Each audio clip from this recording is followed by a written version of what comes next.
যেন দুনিয়ার বুকেই এক টুকরো জান্নাত।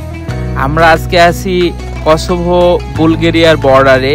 তো আমরা হোটেল রুম থেকে বের হলাম একটু হাঁটতে বের হওয়ার জন্য। হাঁটতে হাঁটতে এই অসম্ভব সুন্দর লেকটার সামনে আসলাম আমরা। তো সুবহানাল্লাহ, আল্লাহ তাআলা যেন দুনিয়ার মধ্যেই কিছু জান্নাতের টুকরো দিয়ে রেখেছেন। লেকটার আশেপাশে কিছু লোকালয় আছে, আর এই লেকটার এক পাশে একটা ডাম আছে। তো ওইটা দিয়ে সাধারণত ওটা মনে হয় জলবিদ্যুৎ কেন্দ্র। তো আমরা ঘুরতে ঘুরতে চলে আসলাম একটা আঙ্গুর বাগানের কাছে। তো আমরা আঙ্গুর বাগানটা দেখতেছিলাম, থোকায় থোকায় আঙ্গুর ধরে আছে, লাল এবং গ্রিন কালারের আঙ্গুর। আমরা সেগুলো সাধারণত দোকানে যেগুলো কিনতে পাই।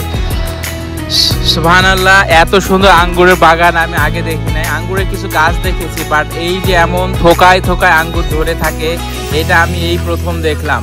মাশাআল্লাহ। আমরা বাগানের আরও চারিপাশে ঘুরতেছিলাম।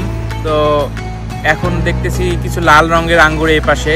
তো ঠিক সেই সময় বাগানের মালিক এসে আমাদের ওয়েলকাম জানালো, বললো যে আমি এগুলো আসলে শখে করি, বাণিজ্যিক উদ্দেশ্যে কিছু না।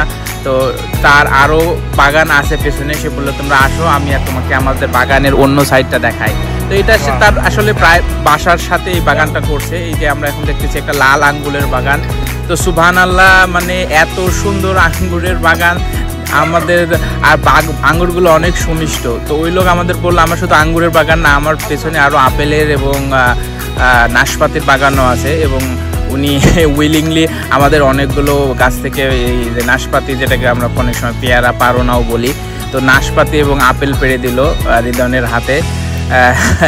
তো উনি অনেক খুশি হয়েছে আসলে যে আমরা এখানে আসছি। তো ভালো থাকবেন সবাই।